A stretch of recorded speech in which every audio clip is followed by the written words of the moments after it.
Hey, Slick Talkers, thank you so much for tuning into this podcast. And I know that if you love this show, you'll also love my morning show called Good Morning Hospitality with my co hosts Michael Golden and Brandy Canali, as we spend 30 minutes every Monday morning to dive into the industry's top latest news and trending topics. So go check it out on wherever you find your podcasts at Good Morning Hospitality. And you can live stream with us on Monday mornings on LinkedIn, Twitter, Facebook, and of course, YouTube. Now, I hope you enjoy this episode. You've just taken the conversation to even a higher level, right? When it comes to how can you deliver this above average guest experience, knowing who is your guest, right? So you talked about, do you know your guest? Look, I would claim that the majority of this industry, probably 80% of this industry, doesn't know their guest. Okay. I might get crucified for that statement, but, So there's a but, couple uh, statements we probably made that we'll get a little bit of backlash for. All right, but we can keep it. I've been long Yeah. enough in this industry to state that and say, hey, we don't know our guests. Now the question is how well do you know your guests? And I think you made a perfect example. And literally for the surveys and the research that we have done as a consulting firm at HA Atelier, we still find the majority of the companies does not know their guests. And by the way, they don't know their owners either that well. They know their owners better because that's the golden nuggets, right? But the guests, there's still a lot of room for improvement and exactly for the example that you've made. So I think that's something we need to be mindful. How many companies do use a CRM, a decent CRM to drive repeat customers, to drive value to their businesses? You know, we've seen acquisition frenzy. Everybody was, buying companies, paying massive multiples on what value? Is it the inventory? Is it the customer base? On which value? And I think that's something we have totally underestimated, that ultimately we want good, loyal customers. We need to know who they are so we can actually engage with them while they're in destination. And I always say, the average length of stay is considerably higher than in the hotel industry. So we actually have all the time to engage with that consumer during his stay to make sure we get to know him, we can serve his needs, and we make sure he comes back. And we're not capable to do that because we had other challenges to face in terms of technology, in terms of supply, in terms of demand, et cetera, et cetera. But I think we need to stop crying out loud now and start taking it to the next level and say, hey, it's about taking care of these guests and make sure they have a great experience. And they will talk about vacation rental as a great experience.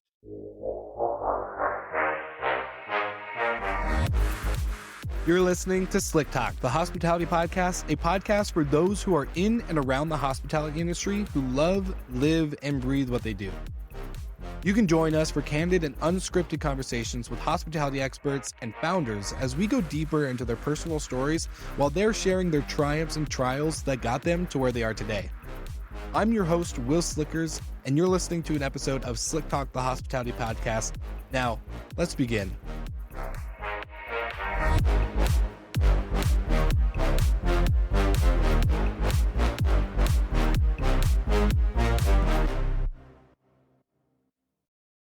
What is up, all you Slick Talkers? Welcome back to another episode.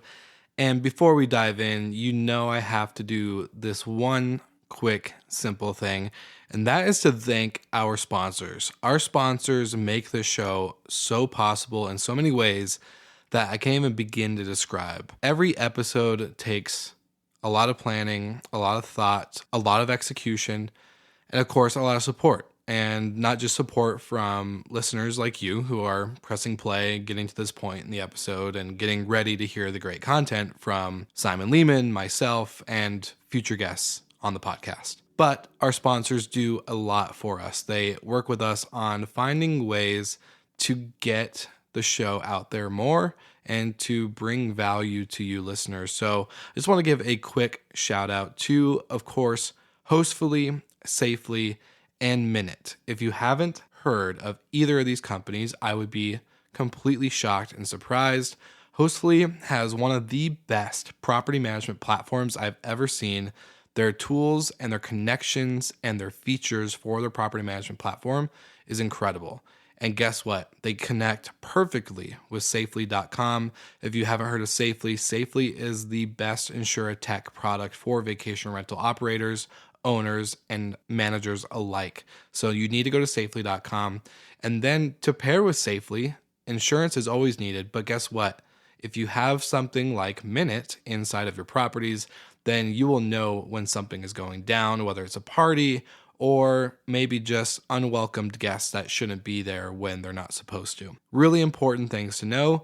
The best practices from the best managers use these tools. So go ahead, check out the show notes, and make sure you grab those links, get the special promos and offers that these sponsors bring to the table. I swear it's amazing and it's a game changer. So go ahead, check out the show notes, and now let's get ready to dive in with this special episode with Simon Lehmann, who joins me to cover 2022 and what to expect in 2023. And let's just say we open up quite a few can of worms on this podcast. So get ready to tune in, and we are so excited that you are here on Slick Talk, the hospitality podcast. Now let's begin in 3, 2, 1. All right, everybody, welcome back to another episode of Slick Talk, the hospitality podcast. And man, has it been way too long since I've had this legend on the show. We got Simon Lehmann, the co-founder and managing director of AJL Consulting. So, Simon, welcome back to Slick Talk. And forgive me, actually, it's not AJL Consulting anymore; it's AJL Atelier. So, forgive me for that. But just wanted to say I'm so excited to see you. Absolutely well. And, I don't know who's more nervous today. It's you and I. But I remember the first time we met together and the first time I was on your podcast, which you were still running out of a co-working space or a hotel space. I can't remember exactly, with these I was beautiful on curtains in the COVID. background. That's right. Yeah. I was on COVID orders for the army. So I was in a hotel in between shifts and just like, all right, gotta hop on this That's right. podcast You with were in Simon. between ships when you were Yeah. serving the Yeah. army during COVID. That's Yeah. right. So yeah, it's an absolute pleasure, and thank you so much, Will, for having us back. And we have a deep friendship that we sometimes wish we could develop further when we see each other, but times are always too short, which we just said. And but thanks for having me, and hopefully we can knock some stuff out of the way during this podcast with you. I am looking forward to it. I couldn't agree more. I think the amount of times that we get to cross face is very short. You're a very busy man, as you have built a really credible reputation. So I think, for all the listeners that are either watching this video or listening to the audio version, Simon was on the podcast 2020, early COVID days. Like no one was leaving, no one was traveling. Everything was Zoom, Zoom, Zoom, Zoom, Zoom, back to back to back to back. And I got introduced to Simon through a couple of mutual friends in the industry, learning about consulting and how you've built the career that you've built through HomeAway to now doing multiple M&A activities in the industry with your company. So for everyone listening, go look in the show notes, grab that old episode, go backwards and listen to Simon's story because we're not going to cover the whole thing again today. We're going to really dive in to the year that has been 2022 and the year that's to come, 2023, and a lot about what Simon has been seeing in the industry. So, for you, my friend, I would love to just let's start with the high level recap of 2022. High level recap. We'll unpack it from there, and then we'll move forward from that. Absolutely will. And thank you for the opening notes. I think 2022 is probably a year that vacation rental will never see again. And I don't want to put out, the doom and gloom out there, but we need to be realistic as well. I've attended several conferences this year, Scale Up in Barcelona, VRMA Executive, where I moderated the conferences. And I always took an umbrella with me on stage, right? Which sort of um, actually signaled when it's sunny out there, don't forget your umbrella, right? And I think that's something that we need to take away from 2022. So 2022 was incredibly sunny in all aspects, probably one of the driest years in certain places of the earth. in some of the hottest places in the earth. So we need to talk about sustainability as well, which we need to make sure we do something to save our planet at the same time. But we've had very little rain also in relation to ADR occupancies and everything else. So it's been an incredible year. We delivered vacation rental is now there. It's now a very respectable hospitality vertical. Everybody's aware of vacation rental as an alternative way of consuming hospitality, and now we need to make it.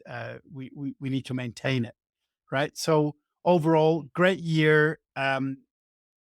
Good bank accounts, great balance sheets, great P&Ls, some challenges on the staffing side, staff retention, getting talents on the books is definitely still a big question. Tech adoption has improved, but also that is moving as well. Revenue management, all in all, an incredible year, end to end for vacation rental. And now the big question for me going forward is what do we do? What do we make out of it going forward? So what is that the answer to that question? What are you seeing? And I could definitely say I agree on multiple fronts from what you just said, but I think there's also this interesting shift. I think you probably seen as well in this last year, 2021 to 2022, um, that I don't know if it's too early to say, but I think we're seeing not only the adoption on the guest side, but the Airbnb host evolution, right? The one, 2, 3, 4 properties or however you wanna kinda count them, on only Airbnb to then now migrating over to, like, "Oh, there's this thing called a vacation rental company, like a brand? Like, what? A property management software and smart locks and all the other stuff." So, I don't know, what are your thoughts on all that? You just open up a massive can of worms, right? So if there's anything out there that I'm not a big fan of are these Airbnb investment companies because that's just so short-sighted, right? So, be pre-COVID, we were master lease companies, Lyrics, they Alfred, you name them, they always appeared. And then we get post COVID, we get through these Airbnb investments, either single investment, multiple investment, doesn't really matter. To invest into a real estate that you can list for short term instead of long term. Cap rates interesting. Now interest rates are rising. Demand is softening. These cap rates, so capital investment return rates, are dropping like crazy, right? So again, proven to be short-sighted. I'm a true blue, deep down, full service property management guy. Right. So let's Yeah, get into the conversation. I don't believe in these one day flies and one day stands or one night stands. I believe in the full service property management services end to end for property owners, being it investments, without a doubt, can be investments, real estate investments, or just utilizing its second home without being utilized also due to sustainability reasons. If you don't use your house, you might as well rent it to someone else mhm, to use it, et cetera, et cetera. So I think we will see less of these Airbnb investment pieces out there because people are getting very nervous and seeing, okay, does my investment make sense? I think I want to focus on the full service property management side, right? And I'm still amazed that it's actually interesting you're mentioning that because at the recent Focusrite conference in Phoenix, they made some predictions in terms of where we're at today in professionally property managed inventory is currently around 35-36%. So total mhm. supply in the United States is about, let's say, one third of it is professionally managed, two thirds is still individually managed, which for me is absolutely incredible to think about it, right? Because I think property managers deliver so much incredible services to homeowners, and still homeowners think they can do a better job on their own. I would Yeah, question that for many reasons, and that's a different conversation to be had. The prediction of Focusrite is it's growing to 41%. over a couple of years, which is a great prediction. I love that. It's the first time that we're seeing a shift in RBO inventory moving towards managed inventory, right? And I think that's a great sign. And why is that? Because it's become more complex, number one. Number Yeah. two, we have started to address more hotel guests to our industry that have more demands than what they had before, right? In terms of just using a rental. We remember 2005, 5% of US travel is rented. 2019, only 40% of US travel rented. So now we're in a different game. And that means while the guest experience, the guest expectation is rising, individual managers realizing it's becoming more and more difficult to serve these needs. So actually, a professional manager can potentially do a better job. So now, Focusrite is predicting we're seeing a shift from RBO managed inventory to more professionally managed inventory, which I think is fantastic. Because one thing I always said, and you know that well, something Mhm. I've been talking about at every conference, one thing we don't do well in the professionally managed industry is we don't communicate the value proposition to homeowners the best way we can because homeowners don't know what a property manager does behind the scene to make sure there's a smooth rental experience, right? 100%. And I am so glad you said that because you and I are both like I came from the hotel world before even getting into vacation rentals. And with our vacation rental management company, we've always preached that hotel standards in the sense of guest service and experience and anticipation of the guest needs and all this stuff is going to be required. Like you need to have hospitality at the core rather than inventory, scale, and tech. Like, yes, those are all great 3 things that help with hospitality, but if you're not ready to take care of the guests and expect them to be a little bit more needy and want to know the area better and want to have your best recommendations and where, have emergencies pop up and be able to, work on the fly, like, that's the big thing. So, I wanna ask you, and I'm using this as a proper segue because I have hated, and I want your opinion on this. I've hated the amount of tech companies that use their tech as like automation check-in instructions and X, Y, and Z things like that as a way of saying guest experience. I think that is the word guest experience is overused. That is just basics now to me. Like automatic check-in instructions, door codes, that's basics. That should be entry level, day one go to strategy. Like, so what when it comes to guest experience, what does that really mean in the world of vacation rentals? Is it automated tech and check-in codes and instructions, or is it actually adding human value to their time in the destination or the property? It's both. And you just open up another massive can of worms here. So I'm you're doing doing my well. job, doing my job. So second can of worms in 10 minutes. Yeah, look, I could not agree with you more. And maybe a little bit of our own marketing. AGL is very aggressive now on building marketplaces, sorry, landscapes on technology providers. So we put out a couple of studies, one on the PMS side, and then we put a guest experience study out there to sort of showcase all the companies that consider themselves as guest experience. So let me add to that a little bit. So we did a big survey out there. We have over 100 companies already registered on our platform, and I urge everybody else to come and register their Do technology you, on our platform.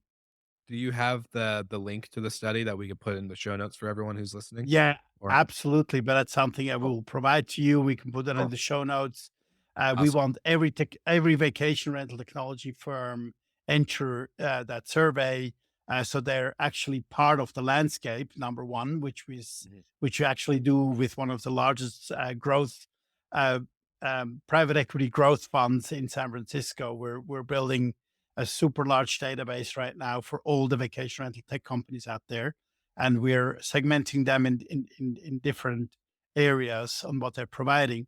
One thing, and I've done some recent LinkedIn posts on that. So we posted the PMSs so far. We've posted guest experience. We have other verticals coming very soon, like revenue management, channel management, et cetera, et cetera.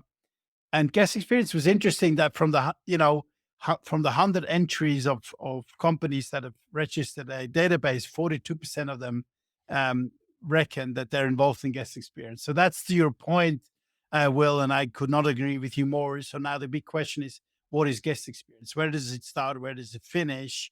And what is really enhanced guest experience? So as soon as somebody can deliver a door code to a lock, it's guest experience technology, right? Does that improve the experience of a guest? Absolutely not, because the guest expects it anyway. Yeah.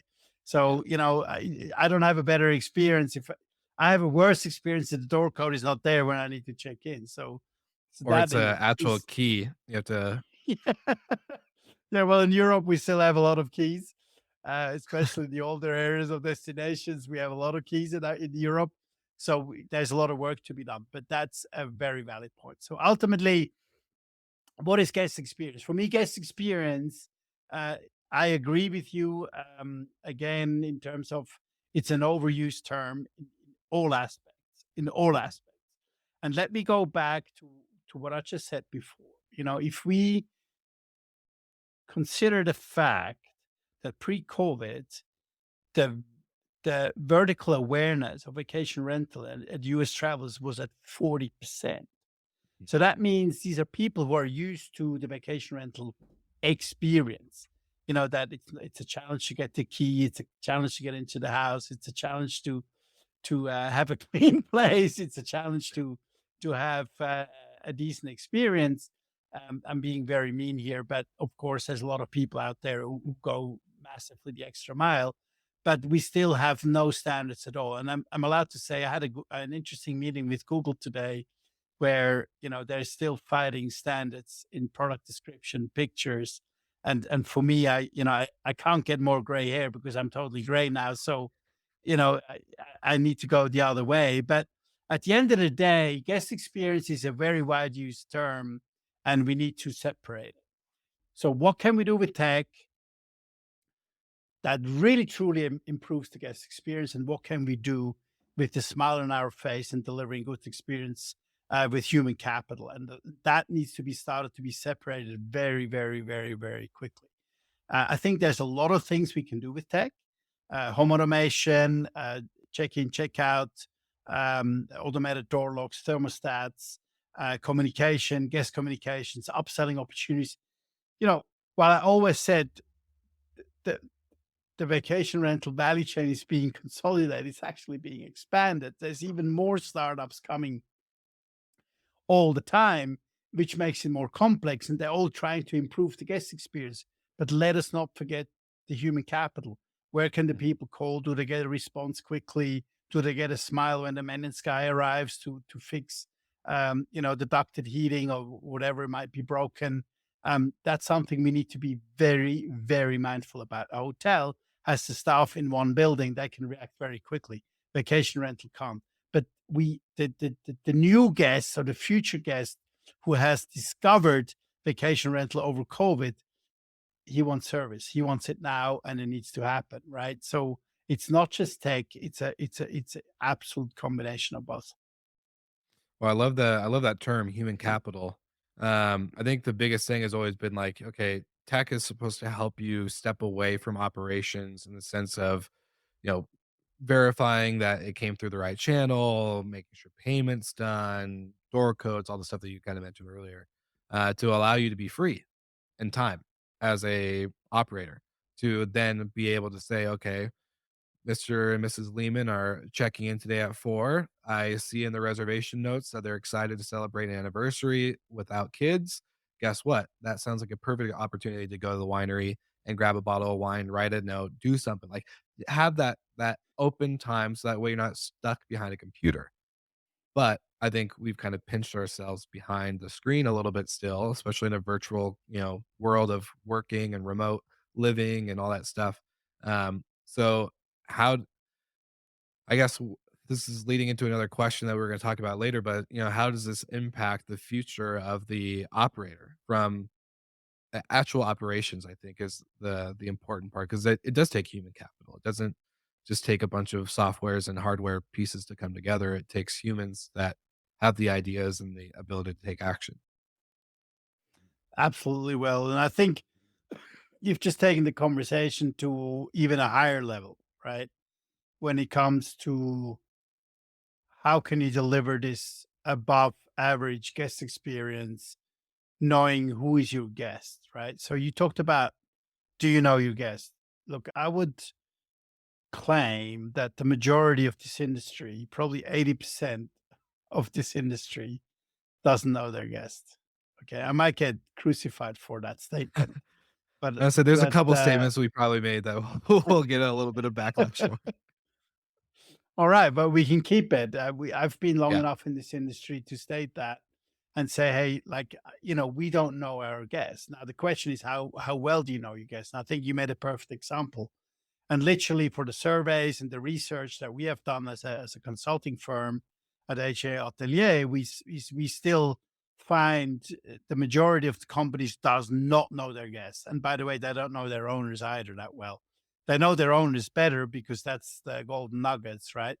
But the guests, there's still a lot of room for improvement, and exactly for the example that you've made. So I think that's something we need to be mindful. How many companies do use a CRM, a decent CRM to drive repeat customers, to drive value to their businesses?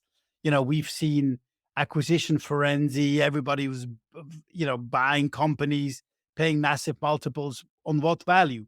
Is it the inventory? Is it the customer base? On which value? And I think that's something we have totally underestimated, that ultimately we want good, loyal customers.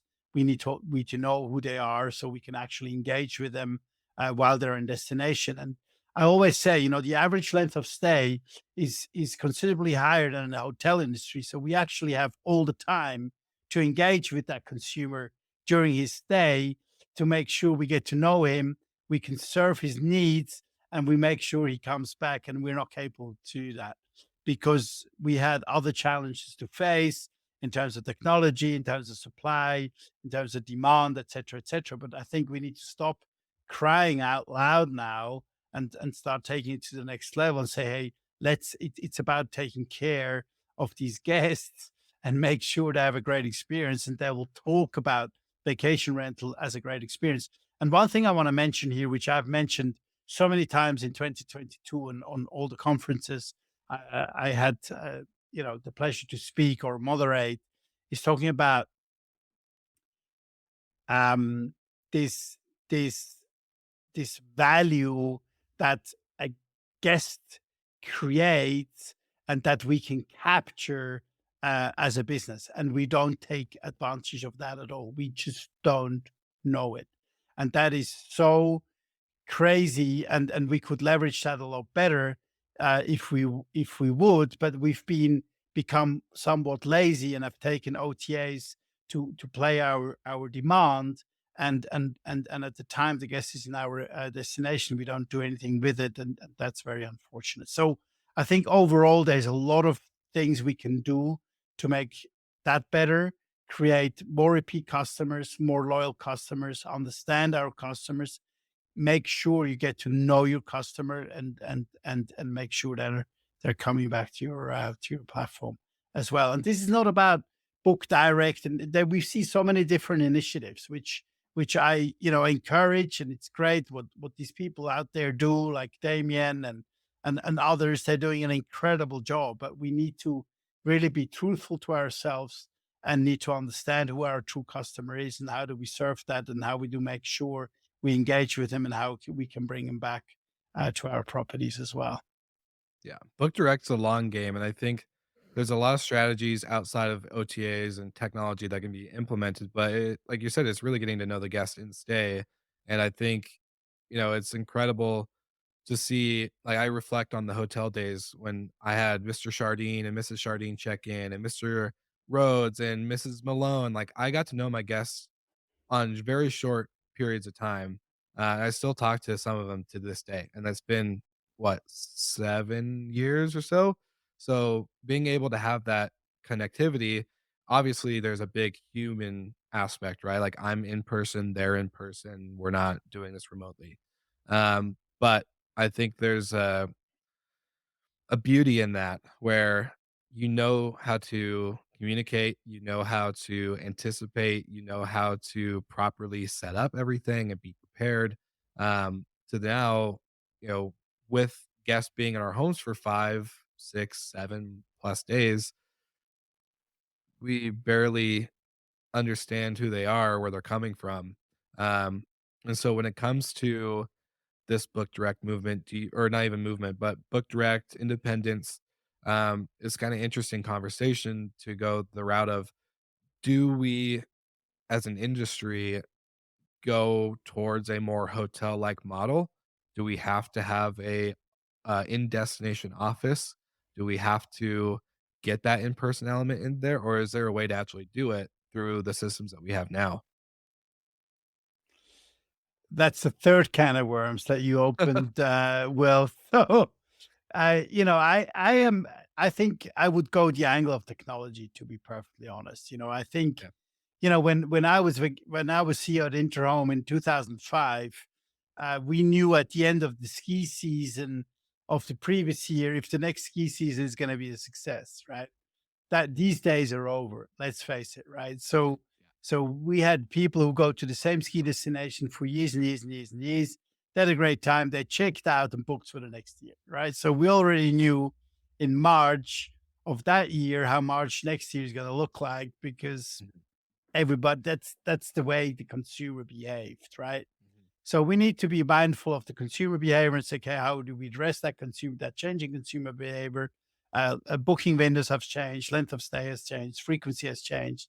The way we consume hospitality has changed to become more a hybrid as well. So we choose hotels for a couple of nights. The other night we stay in the youth hostel for some adventure, and then the third night we stay in the tree house, and the other night we stay in a vacation rental. So I think the way we consume hospitality has changed, and therefore I would go more towards the technology side. What you related to in terms of the hotel, saying, how much, we need to be there, also in the destination, and making all that happen. I think technology can cater a lot of that. And look, the fundamentals of this industry is that we're still dispersed. We have inventory all over the place. I think it makes it very challenging, and we've seen it with business models like Interhome, who have been, very focused on building these hubs with 100 units plus within a 30 kilometer or 20-mile radius, to be present to the owner. And I think it really depends on the overall strategy as well that you want to run, and where do you position yourself as a property manager? Is it a high touch? Is it a low touch service? Which kind of client you address? What kind of products do you offer? Do you need to have a local presence? Don't you not? Don't you want to not have a local presence? But at the end of the day, I think, that's something that you need to answer yourself, and then you can decide, are you taking more the technology angle, and I can have a VA team anywhere in the world who can answer any guest inquiries.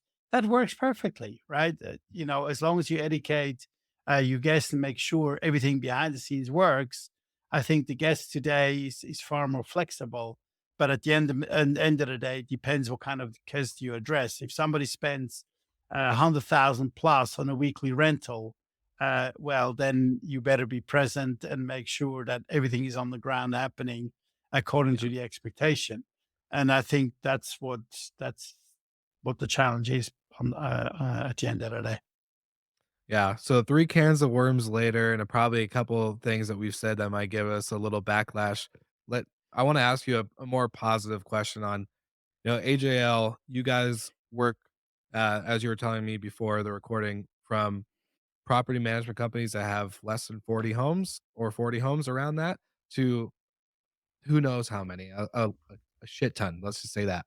And I want to know what is working right, what is something that the industry should really double down into, when it comes to providing great guest experience, but then a profitable business. I think we lose the sight of profitability a lot of the time. So, um, maybe putting the two together. Yeah, absolutely. And thank you, Will, for raising that topic. I mean, we sort of made a name for ourselves in 2019, about profitability, and that was during the time where Vacasa was just acquiring shitload of businesses and losing a ton of money. I think we've seen the result, and one thing I want to state here very publicly, I have all the interest for Vacasa to succeed. Not because I own any shares anymore, which I don't, but this is not good for our industry as a whole, also for an investment perspective. So we want Vocasa to succeed. Uh, you know, and we've come a long way. So 2019, we've come a long way, and where are we going to now? I think this. It's not about we raised the issue about profitability, that how can you raise so much capital and buy all these companies and still lose money, right? Mhm. And I think that's why we AGL came out and say, hey, we need to think about profitability, and profitability is still the most important factor besides the human capital that you need to run your business. So get the right people on the bus, and you need to be profitable and need to understand what are your cost drivers, how do you make money, how do you lose money, and scale is not everything. And I think especially now, it's about COVID has learned us that we need to have cash on the side to survive. We can't touch it. We can't put our hands into trust accounting. We need to make sure the owners are paid as well. Mhm. So we need to be very careful. So I think financial hygiene and everything we do, the financial stability of a business is the foundation of any business, and we need to be mindful. So it's not about growth; it's about understanding the unit economic drivers of your business. What creates costs to my business? Where do I make my revenue? How do I pay my homeowners? And how can I continue to hire additional staff and increase my services, etc. That's the absolute foundation of this industry. And if we don't get that right, we don't even need to talk about guest experience, technology enhancements, et cetera, because Mhm. profitability ultimately is the oxygen um, to our future. Totally agree. Totally agree. Um, so I guess it comes back to what should we double down on when it comes to getting profitable? Is it running lean until we get there? Is it um, implementing a solid amount of tech to help kind of take away the pain points so that way we can focus on other things? What would you say is working? So first of all, do your risk assessment. So just try to understand where your risks are in your business and what can happen to your business. And then at the end of the day, like everything in life, it's the balance that you're approaching this. So the balance of technology and human capital ultimately will get you there. Have the people understanding what the metrics are and what they can influence and how much technology can do. We've been using computers forever. And there's so many people out there who said, since I have a computer, my life gotten worse because it's taking me so much more work and entering data and everything like that. So we need to have a pragmatic approach to it. So I think we need to truly understand where is the value of applying tech and where is the value of applying human interaction. And I think at the end of the day, like everything in life, it's applying the right balance to make us get through it. Yeah, definitely. That's couldn't have said it better myself.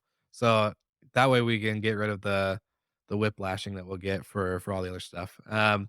So now we've covered covered a lot of 2022. Before we move on to 2023, you've done a lot of conferences. You've done a lot of moderating slash speaking slash attendance in general, from scale to VRMA and many in between.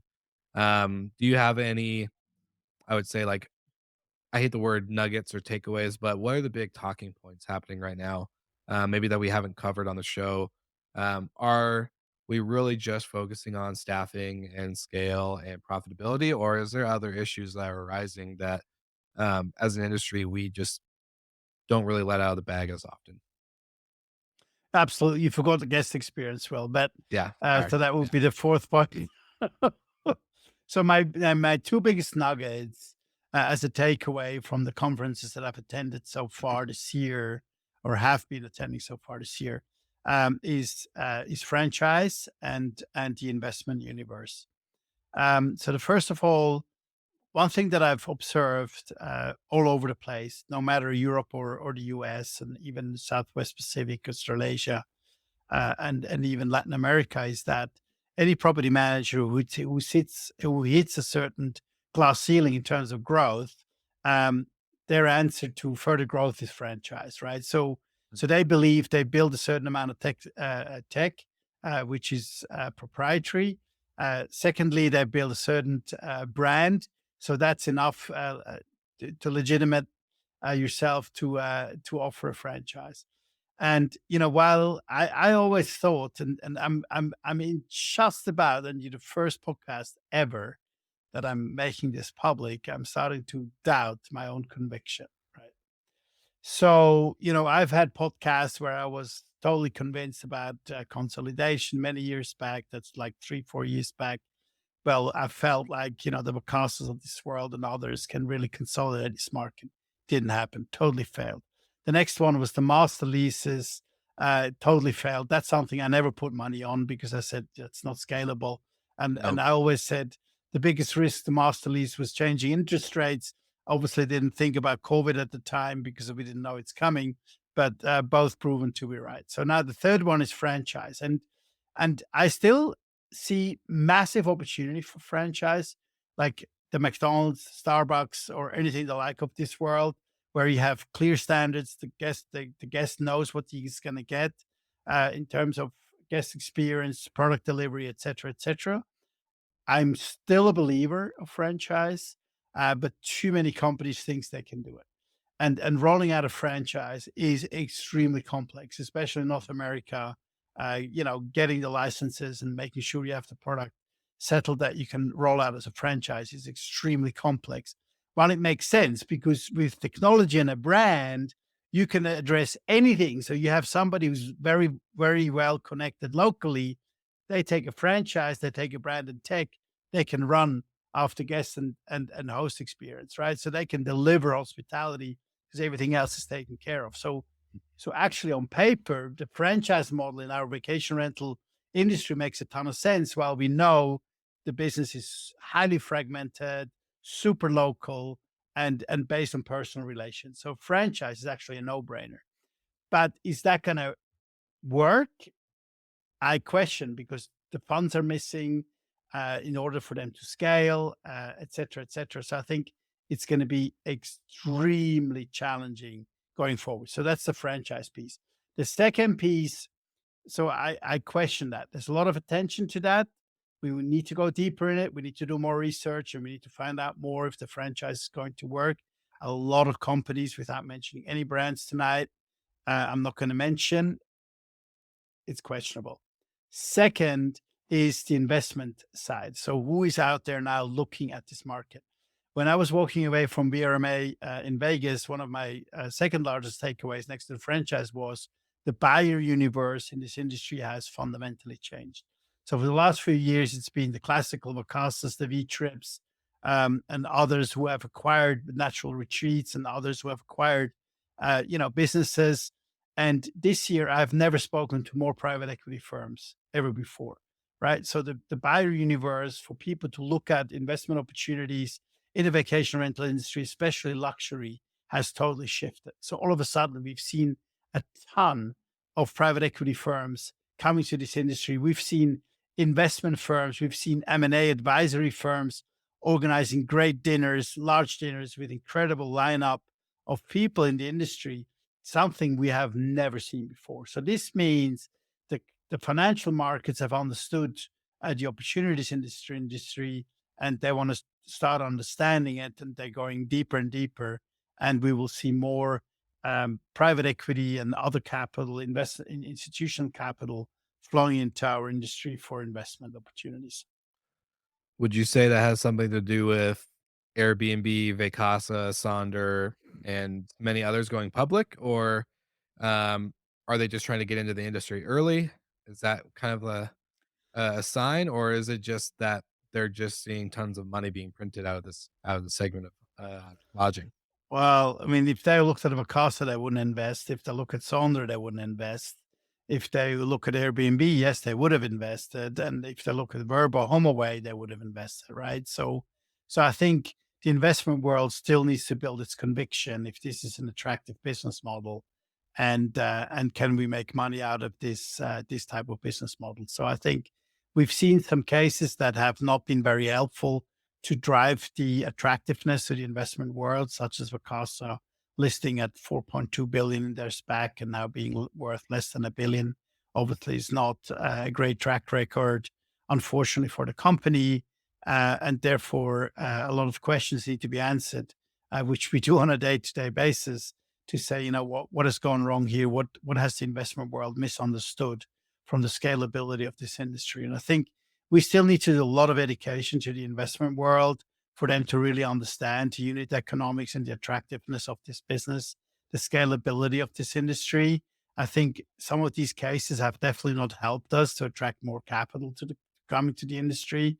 But I think now we're seeing more niche investors who say, I want to go strictly after the luxury market. I want to go strictly after this particular regional market.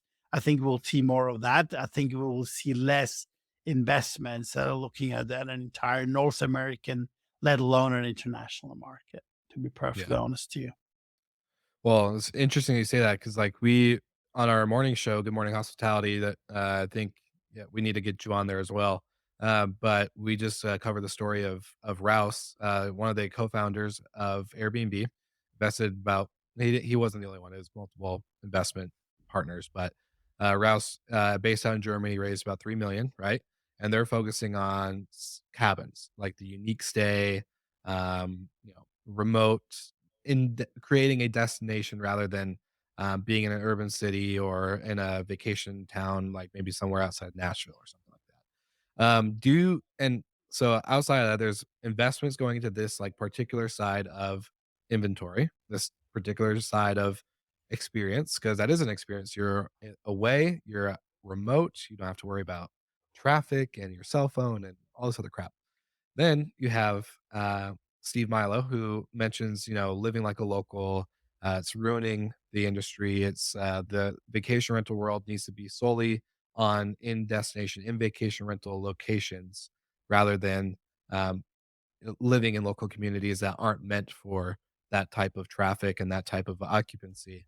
Um, what's what's better? Like, is it supposed to be specifically like unique, cool properties, or should it be opened up to everybody who has a spare bedroom, in order to consider themselves part of this Okay, industry? let's go back to the Airbnb myth. And I don't think there's too many people out there in the audience who want to share the bedroom with Brian Chesky. Okay, so rest that case for a second. So, I'm totally with you. It's a great question. I think we need to be able to make sure that we have a product for the consumer requirement, and there's a lot of massive opportunities, right? I never believed in the sharing, and never will believe in the sharing, and for a long time to come, right? And I always made that very public. I think I believe like we're sharing, but maybe we're not living in it while we're sharing. So that's perfectly fine.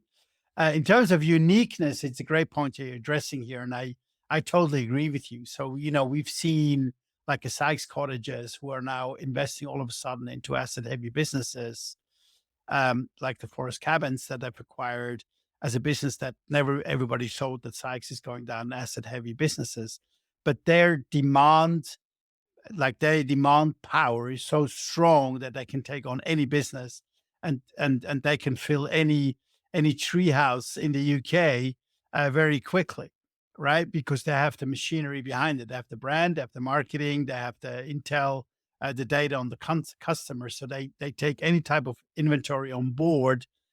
Doesn't matter how unique that is, camping in the middle of the forest in a glamping tent or whatever it might be, they will fill that up because they have intel on customer that like literally nobody else has. So that makes a ton of sense. And I'm strongly believing in these unique niches of providing different type of inventory, but that's not large scale, right? So comparing that with Milo, who says, "Look, I want to do owner operate in vacation rental destinations." By the way, that's nothing new either that Milo is inventing here. That's been around forever. Owner operating and purposely built vacation rentals is nothing new. But I think, I think there's no recipe that fits everything. I think it's about how can you leverage what you have built so far. And I like niche, and we will see a lot more successes in niches going forward. as long as you stick to them, right? And then as soon as you try to go elsewhere, it's becoming very challenges and challenging. And I love these niche players, owner operator, even asset heavy businesses. As long as you have the right demand, you can fill, a chicken stall somewhere and say, this is a different experience. Sleeping with Yeah. 300 chickens, I'm sure you'll find a few customers who want to have that experience. So at the end of the day, the sky's the limit. But I think it's a matter of how you place it, how you sell it, and how you build your demand strategy around it. I think there's a lot of things you can do. I think there aren't things that you can do too many things at the same time. You need to be very careful of that. Well, to come back full circle, you've been on the show now twice after 2020 to now 2022. We've covered a lot of the year, the recap. What's on the horizon? You mentioned you bring an umbrella with you on stage. Where does this umbrella come into use in 2023?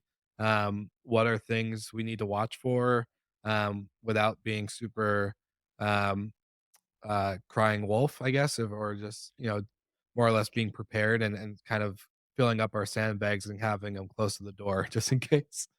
Absolutely. So the military terms and the European terms, I don't want to paint the devil on the wall, right? So, Mhm. but at the end of the day, we want to be very mindful of what's happening right now in terms of macroeconomical situation, energy crisis.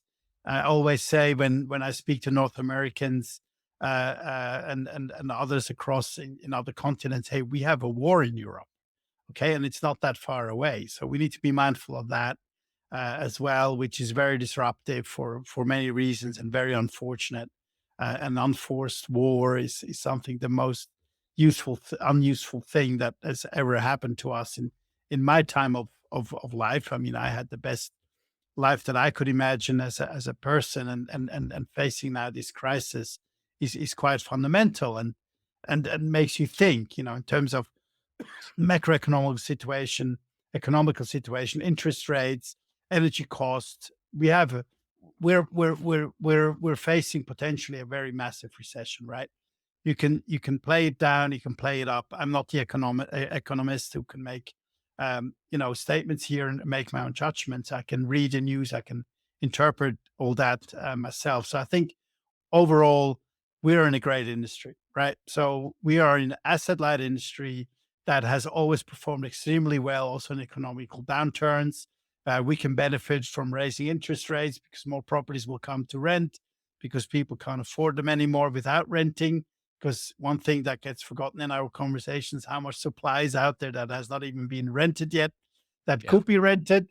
So I'm a person who always looks at the positive side of things. I think we need to be realistic. We need to have our costs under control. We need to have our team under control, our people. We need to look after that, and we need to identify opportunities.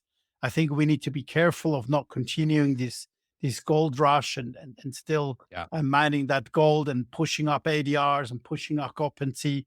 We need to be realistic. We need to weather that storm. We see potentially more supply.